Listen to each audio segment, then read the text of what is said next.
لوگو، اپنے پروردگار سے ڈرو کہ قیامت کا زلزلہ ایک حادثہ عظیم ہے۔ اے مخاطب، جس دن تو اس کو دیکھے گا اس دن یہ حال ہوگا کہ تمام دودھ پلانے والی عورتیں اپنے بچوں کو بھول جائیں گی، اور تمام حمل والیوں کے حمل گر پڑیں گے، اور لوگ تجھ کو متوالے نظر آئیں گے، مگر وہ متوالے نہیں ہوں گے، بلکہ عذاب دیکھ کر مدہوش ہو رہے ہوں گے۔ بے شک خدا کا عذاب بڑا سخت ہے۔ اور بعض لوگ ایسے ہیں جو خدا کی شان میں علم و دانش کے بغیر جھگڑتے اور ہر شیطان سرکش کی پیروی کرتے ہیں، جس کے بارے میں لکھ دیا گیا ہے کہ جو اسے دوست رکھے گا تو وہ اس کو گمراہ کر دے گا اور دوزخ کے عذاب کا رستہ دکھائے گا۔ لوگو، اگر تم کو مرنے کے بعد جی اٹھنے میں کچھ شک ہو تو ہم نے تم کو پہلی بار بھی تو پیدا کیا تھا، یعنی ابتدا میں مٹی سے، پھر اس سے نطفہ بنا کر، پھر اس سے خون کا لوتھڑا بنا کر، پھر اس سے بوٹی بنا کر، جس کی بناوٹ کامل بھی ہوتی ہے اور ناقص بھی، تاکہ تم پر اپنی خالقیت ظاہر کر دیں۔ اور ہم جس کو چاہتے ہیں ایک میعاد مقرر تک پیٹ میں ٹھہرائے رکھتے ہیں، پھر تم کو بچہ بنا کر نکالتے ہیں، پھر تم جوانی کو پہنچتے ہو، اور بعض قبل از پیری مر جاتے ہیں، اور بعض شیخ فانی ہو جاتے اور بڑھاپے کی نہایت خراب عمر کی طرف لوٹائے جاتے ہیں کہ بہت کچھ جاننے کے بعد بالکل بے علم ہو جاتے ہیں۔ اور اے دیکھنے والے، تو دیکھتا ہے کہ ایک وقت میں زمین خشک پڑی ہوتی ہے، پھر جب ہم اس پر مہ برساتے ہیں تو وہ شاداب ہو جاتی اور ابھرنے لگتی ہے، اور طرح طرح کی بارونق چیزیں اگاتی ہے۔ ان قدرتوں سے ظاہر ہے کہ خدا ہی قادر مطلق ہے جو برحق ہے، اور یہ کہ وہ مردوں کو زندہ کر دیتا ہے، اور یہ کہ وہ ہر چیز پر قدرت رکھتا ہے، اور یہ کہ قیامت آنے والی ہے، اس میں کچھ شک نہیں، اور یہ کہ خدا سب لوگوں کو جو قبروں میں ہیں جلا اٹھائے گا۔ اور لوگوں میں کوئی ایسا بھی ہے جو خدا کی شان میں بغیر علم و دانش کے اور بغیر ہدایت کے اور بغیر کتاب روشن کے جھگڑتا ہے، اور تکبر سے گردن موڑ لیتا ہے تاکہ لوگوں کو خدا کے رستے سے گمراہ کر دے۔ اس کے لیے دنیا میں ذلت ہے، اور قیامت کے دن ہم اسے عذاب آتش سوزاں کا مزہ چکھائیں گے۔ اے سرکش، یہ اس کفر کی سزا ہے جو تیرے ہاتھوں نے آگے بھیجا ہے، اور خدا اپنے بندوں پر ظلم کرنے والا نہیں۔ اور لوگوں میں بعض ایسا بھی ہے جو کنارے پر کھڑا ہو کر خدا کی عبادت کرتا ہے، اگر اس کو کوئی دنیاوی فائدہ پہنچے تو اس کے سبب مطمئن ہو جائے، اور اگر کوئی آفت پڑے تو منہ کے بل لوٹ جائے، یعنی پھر کافر ہو جائے۔ اس نے دنیا میں بھی نقصان اٹھایا اور آخرت میں بھی، یہی تو نقصان سری ہے۔ یہ خدا کے سوا ایسی چیز کو پکارتا ہے جو نہ اسے نقصان پہنچائے اور نہ فائدہ دے سکے، یہی تو پرلے درجے کی گمراہی ہے۔ بلکہ ایسے شخص کو پکارتا ہے جس کا نقصان فائدے سے زیادہ قریب ہے۔ ایسا دوست بھی برا اور ایسا ہم صحبت بھی برا۔ جو لوگ ایمان لائے اور عمل نیک کرتے رہے، خدا ان کو بہشتوں میں داخل کرے گا جن کے نیچے نہریں چل رہی ہیں۔ کچھ شک نہیں کہ خدا جو چاہتا ہے کرتا ہے۔ جو شخص یہ گمان کرتا ہو کہ خدا اس کو دنیا اور آخرت میں مدد نہیں دے گا، تو اس کو چاہیے کہ اوپر کی طرف یعنی اپنے گھر کی چھت میں ایک رسی باندھے، پھر اس سے اپنا گلا گھونٹ لے، پھر دیکھے کہ آیا یہ تدبیر اس کے غصے کو دور کر دیتی ہے۔ اور اسی طرح ہم نے اس قرآن کو اتارا ہے جس کی تمام باتیں کھلی ہوئی ہیں، اور یہ یاد رکھو کہ خدا جس کو چاہتا ہے ہدایت دیتا ہے۔ جو لوگ مومن یعنی مسلمان ہیں اور جو یہودی ہیں اور ستارہ پرست اور عیسائی اور مجوسی اور مشرک، خدا ان سب میں قیامت کے دن فیصلہ کر دے گا۔ بے شک خدا ہر چیز سے باخبر ہے۔ کیا تم نے نہیں دیکھا کہ جو مخلوق آسمانوں میں ہے اور جو زمین میں ہے، اور سورج اور چاند اور ستارے اور پہاڑ اور درخت اور چارپائے اور بہت سے انسان خدا کو سجدہ کرتے ہیں، اور بہت سے ایسے ہیں جن پر عذاب ثابت ہو چکا ہے، اور جس شخص کو خدا ذلیل کرے اس کو کوئی عزت دینے والا نہیں۔ بے شک خدا جو چاہتا ہے کرتا ہے۔ یہ دو فریق ایک دوسرے کے دشمن اپنے پروردگار کے بارے میں جھگڑتے ہیں، تو جو کافر ہیں ان کے لیے آگ کے کپڑے قطع کیے جائیں گے، اور ان کے سروں پر جلتا ہوا پانی ڈالا جائے گا، اس سے ان کے پیٹ کے اندر کی چیزیں اور کھالیں گل جائیں گی، اور ان کے مارنے ٹھوکنے کے لیے لوہے کے ہتھوڑے ہوں گے۔ جب وہ چاہیں گے کہ اس رنج و تکلیف کی وجہ سے دوزخ سے نکل جائیں تو پھر اسی میں لوٹا دیے جائیں گے، اور کہا جائے گا کہ جلنے کے عذاب کا مزہ چکھتے رہو۔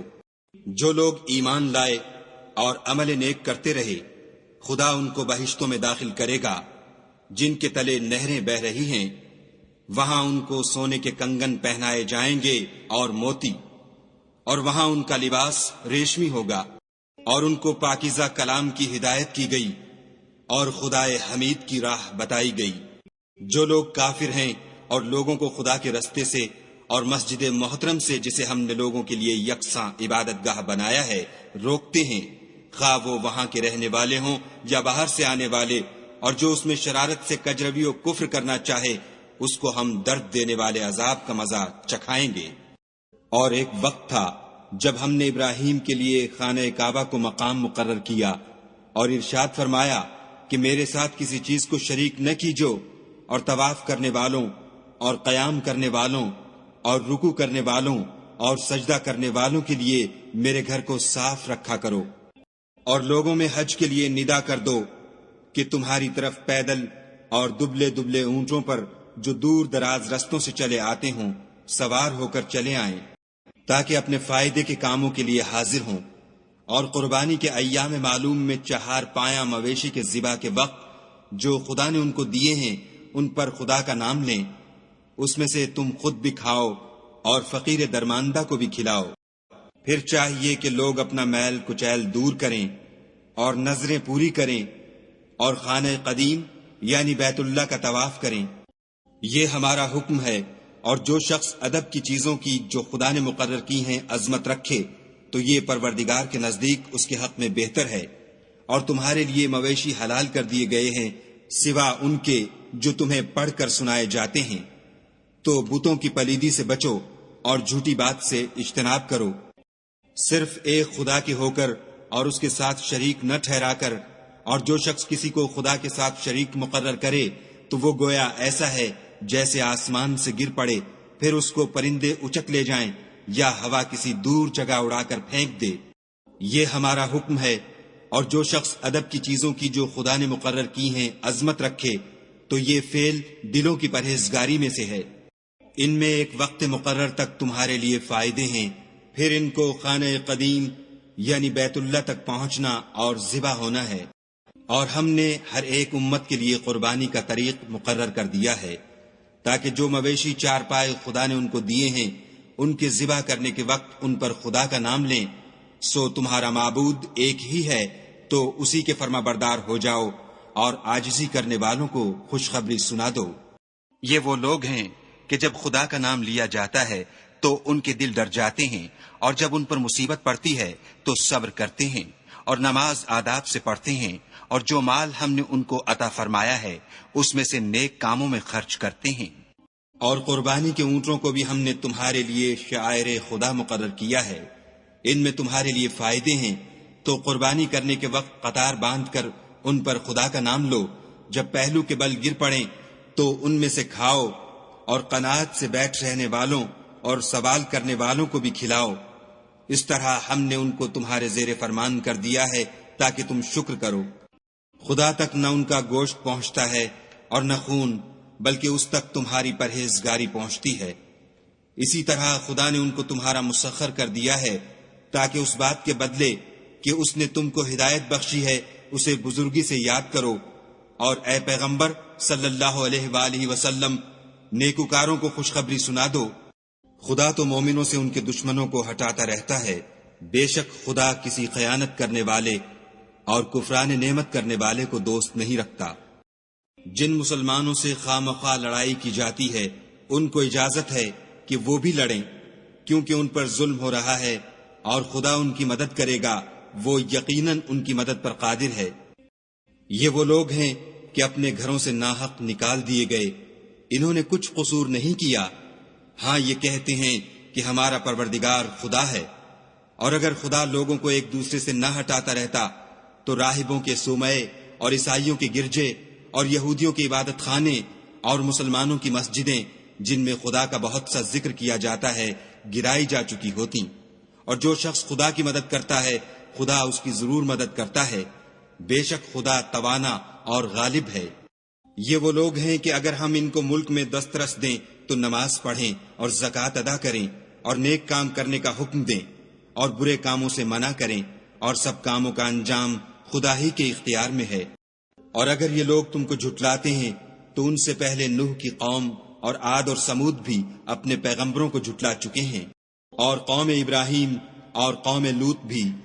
اور مدین کے رہنے والے بھی، اور موسیٰ بھی تو جھٹلائے جا چکے ہیں، لیکن میں کافروں کو مہلت دیتا رہا، پھر ان کو پکڑ لیا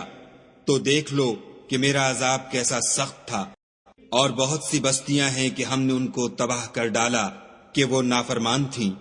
سو وہ اپنی چھتوں پر گری پڑی ہیں، اور بہت سے کنویں بیکار اور بہت سے محل ویران پڑے ہیں۔ کیا ان لوگوں نے ملک میں سیر نہیں کی تاکہ ان کے دل ایسے ہوتے کہ ان سے سمجھ سکتے اور کان ایسے ہوتے کہ ان سے سن سکتے؟ بات یہ ہے کہ آنکھیں اندھی نہیں ہوتی بلکہ دل جو سینوں میں ہیں وہ اندھے ہوتے ہیں۔ اور یہ لوگ تم سے عذاب کے لیے جلدی کر رہے ہیں، اور خدا اپنا وعدہ ہرگز خلاف نہیں کرے گا۔ اور بے شک تمہارے پروردگار کے نزدیک ایک روز تمہارے حساب کے روح سے 1000 برس کے برابر ہے۔ اور بہت سی بستیاں ہیں کہ میں ان کو مہلت دیتا رہا اور وہ نافرمان تھیں، پھر میں نے ان کو پکڑ لیا اور میری ہی طرف لوٹ کر آنا ہے۔ اے پیغمبر صلی اللہ علیہ وآلہ وسلم، کہہ دو کہ لوگو میں تم کو کھلم کھلا نصیحت کرنے والا ہوں، تو جو لوگ ایمان لائے اور کام نیک کیے ان کے لیے بخشش اور آبرو کی روزی ہے، اور جن لوگوں نے ہماری آیتوں میں اپنے ذوم باطل میں ہمیں عاجز کرنے کے لیے سعی کی وہ اہل دوزخ ہیں۔ اور ہم نے تم سے پہلے کوئی رسول اور نبی نہیں بھیجا مگر اس کا یہ حال تھا کہ جب وہ کوئی آرزو کرتا تھا تو شیطان اس کی آرزو میں وسوسہ ڈال دیتا تھا، تو جو وسوسہ شیطان ڈالتا ہے خدا اس کو دور کر دیتا ہے، پھر خدا اپنی آیتوں کو مضبوط کر دیتا ہے، اور خدا علم والا اور حکمت والا ہے۔ غرض اس سے یہ ہے کہ جو وسوسہ شیطان ڈالتا ہے اس کو ان لوگوں کے لیے جن کے دلوں میں بیماری ہے اور جن کے دل سخت ہیں ذریعہ آزمائش ٹھہرائے، بے شک ظالم پرلے درجے کی مخالفت میں ہیں۔ اور یہ بھی غرض ہے کہ جن لوگوں کو علم عطا ہوا ہے وہ جان لیں کہ وہ یعنی وہی تمہارے پروردگار کی طرف سے حق ہے، تو وہ اس پر ایمان لائیں اور ان کے دل خدا کے آگے عاجزی کریں، اور جو لوگ ایمان لائے ہیں خدا ان کو سیدھے رستے کی طرف ہدایت کرتا ہے۔ اور کافر لوگ ہمیشہ اس سے شک میں رہیں گے یہاں تک کہ قیامت ان پر ناگہاں آ جائے یا ایک نامبارک دن کا عذاب ان پر آ واقع ہو۔ اس روز بادشاہی خدا ہی کی ہوگی اور وہ ان میں فیصلہ کر دے گا، تو جو لوگ ایمان لائے اور عمل نیک کرتے رہے وہ نعمت کے باغوں میں ہوں گے، اور جو کافر ہوئے اور ہماری آیتوں کو جھٹلاتے رہے ان کے لیے ذلیل کرنے والا عذاب ہوگا۔ اور جن لوگوں نے خدا کی راہ میں ہجرت کی پھر مارے گئے یا مر گئے ان کو خدا اچھی روزی دے گا، اور بے شک خدا سب سے بہتر رزق دینے والا ہے۔ وہ ان کو ایسے مقام میں داخل کرے گا جسے وہ پسند کریں گے، اور خدا تو جاننے والا اور بردبار ہے۔ یہ بات خدا کے ہاں ٹھہر چکی ہے، اور جو شخص کسی کو اتنی ہی ایذا دے جتنی ایذا اس کو دی گئی، پھر اس شخص پر زیادتی کی جائے تو خدا اس کی مدد کرے گا، بے شک خدا معاف کرنے والا اور بخشنے والا ہے۔ یہ اس لیے کہ خدا رات کو دن میں داخل کرتا ہے اور دن کو رات میں داخل کرتا ہے، اور خدا تو سننے والا دیکھنے والا ہے۔ یہ اس لیے کہ خدا ہی برحق ہے، اور جس چیز کو کافر خدا کے سوا پکارتے ہیں وہ باطل ہے،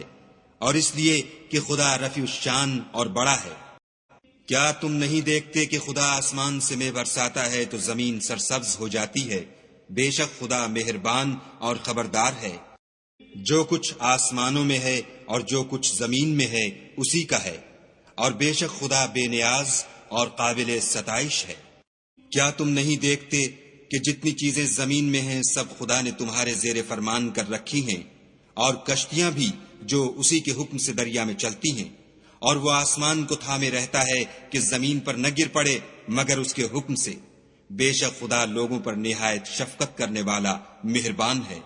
اور وہی تو ہے جس نے تم کو حیات بخشی، پھر تم کو مارتا ہے، پھر تمہیں زندہ بھی کرے گا،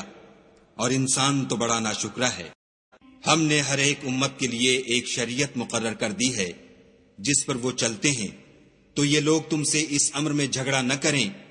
اور تم لوگوں کو اپنے پروردگار کی طرف بلاتے رہو، بے شک تم سیدھے رستے پر ہو۔ اور اگر یہ تم سے جھگڑا کریں تو کہہ دو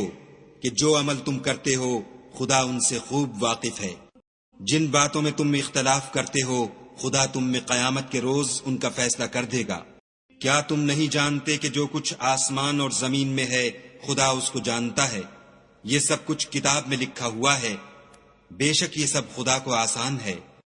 اور یہ لوگ خدا کے سوا ایسی چیزوں کی عبادت کرتے ہیں جن کی اس نے کوئی سند نازل نہیں فرمائی، اور نہ ان کے پاس اس کی کوئی دلیل ہے، اور ظالموں کا کوئی بھی مددگار نہیں ہوگا۔ اور جب ان کو ہماری آیتیں پڑھ کر سنائی جاتی ہیں تو ان کی شکل بگڑ جاتی ہے، اور تم ان کے چہروں میں صاف طور پر ناخوشی کے آثار دیکھتے ہو۔